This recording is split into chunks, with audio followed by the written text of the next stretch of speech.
Hello there.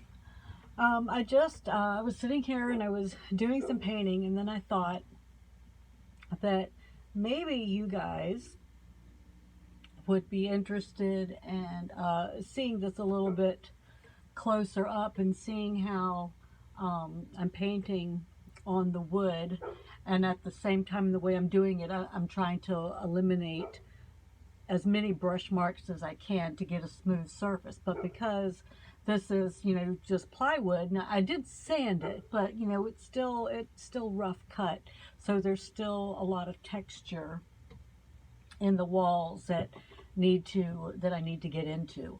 So one of the things that I do is, like, I get my handy brush. This is the same brush I've been using forever, but I get a little bit of paint on paint on there. Well, right now I'm using primer, and I just do a little bit of a on one side,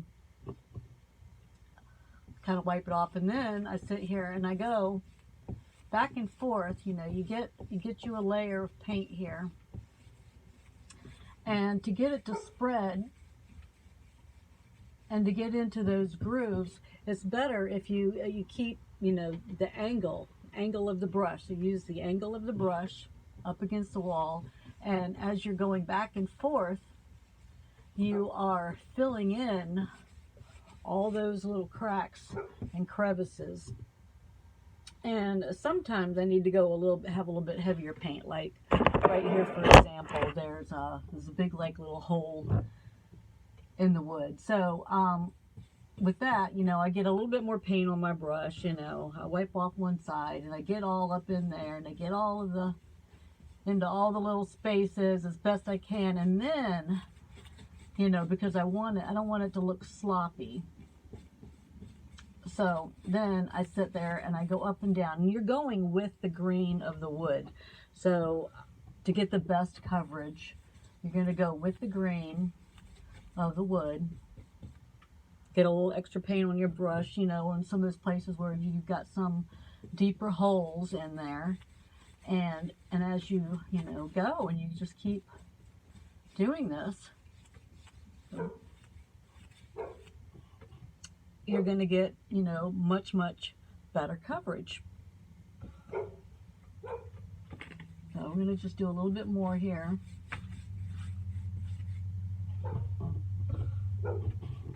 Oh, and also, sorry about the other video. My other video that I was doing, that I was going to be recording this whole thing of me painting this whole wall and the ceiling and everything. Well, my phone cut off because I ran out of memory on my phone, and I had to delete a bunch of, all the old videos that I had on my phone in order to make any more.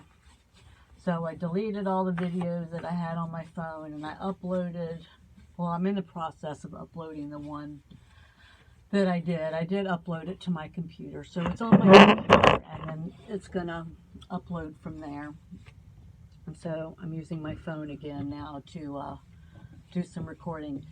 Who would have thunk it, but videos take up a whole lot of memory on your phone. And so because of that, I wasn't able to continue with that video. So these are going to be two separate videos, but this gives you a little bit of a closer, more in-depth way of seeing how I get into all those grooves, because there's a lot of grooves when you have the raw texture of the wood.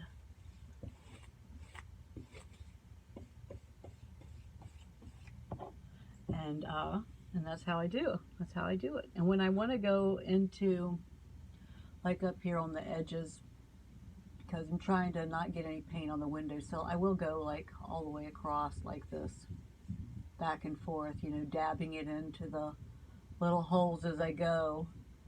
Do a little bit at a time, so that before it starts to dry, you can grab it and pull it down into the rest of what you've been painting. So as you do that, then as you get to those edges where the edges meet, you just kind of take a light touch with your brush. And you're just using the end here. You're using the very tips, you know, the bristles. The bristles are what is going to get into all those little cracks and crevices. And so you don't need to put a whole lot of pressure, just a little, you know, light to medium pressure.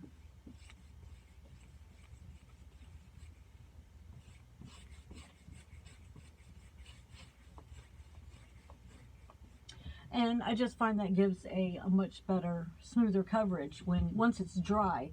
Once it's dry, you can see it a whole lot better, and you can see the grain and the wood. It still comes through, and that actually looks kind of nice, I think, in my opinion. But I like seeing the wood grain behind the paint. So I am going to put 2 coats on here though, because this is the kiln, so because this is a camper and I am heating with propane heat, the windows sweat because it's a lot colder outside than it is in here. It's a 30-degree difference, you know, is how it's been. My heater has been working. It's been keeping me 30 degrees warmer inside the camper than what the temperature is outside, which I think is actually pretty darn good. You know, 30 degrees, that's a lot. I would like it to be a little bit warmer at times, but I do have a nice down feather comforter that I get under during those times, and then I'm pretty snug and I'm not cold at all. So, and anytime you like to see a spot where it looks like, oh, that looks like I might see a line, then you just take your brush over it and just lightly, you know, go back and forth, fill everything in, smooth everything out.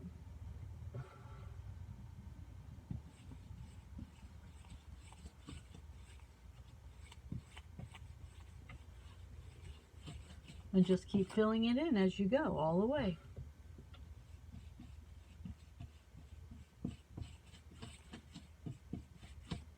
So I thought that would be a nice little quick tutorial video for you, just to give you an idea. I'm not going to video this whole thing.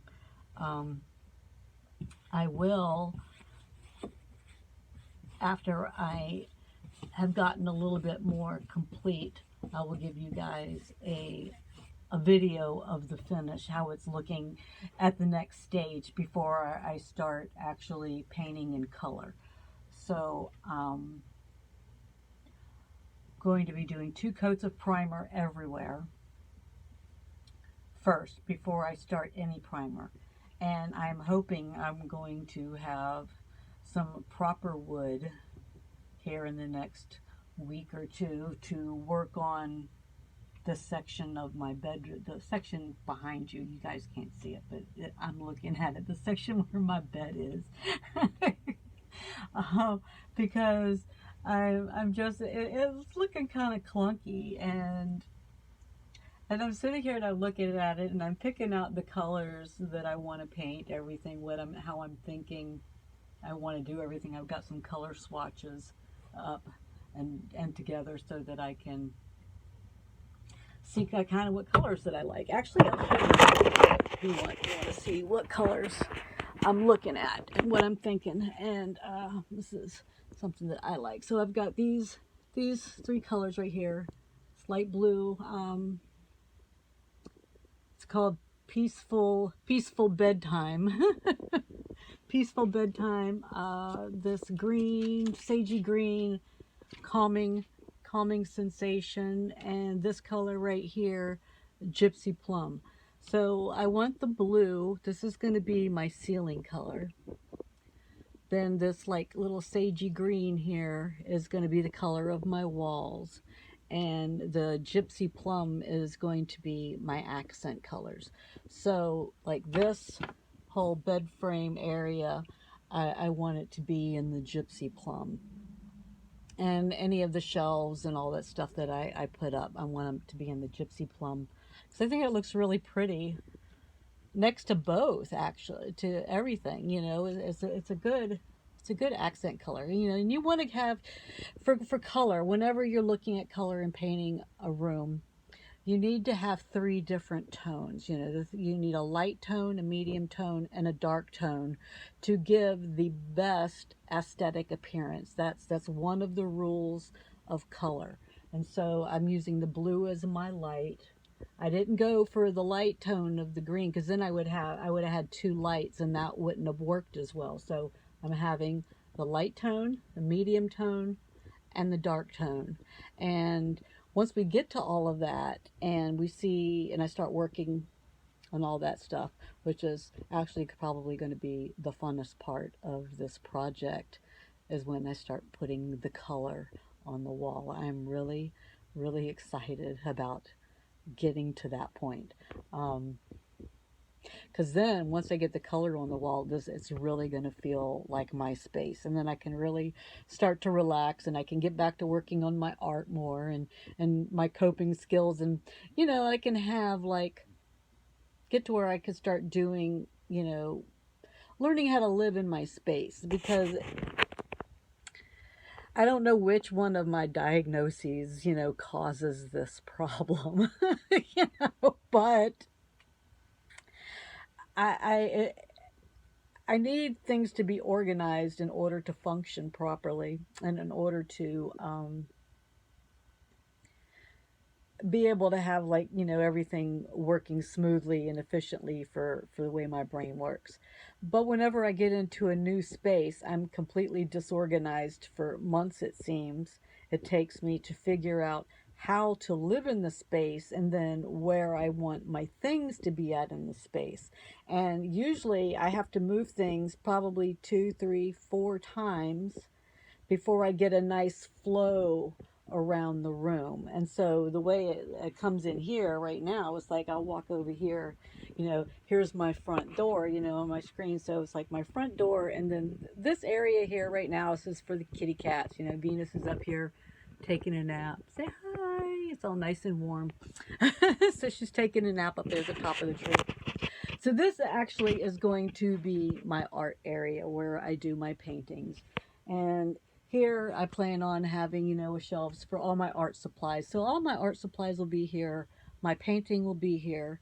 My bed will be here, sleeping area. I'll have shelves here also, but they're going to be faced to the inside as part of my nightstand area. And I'll probably have some shelves on this part of the wall too.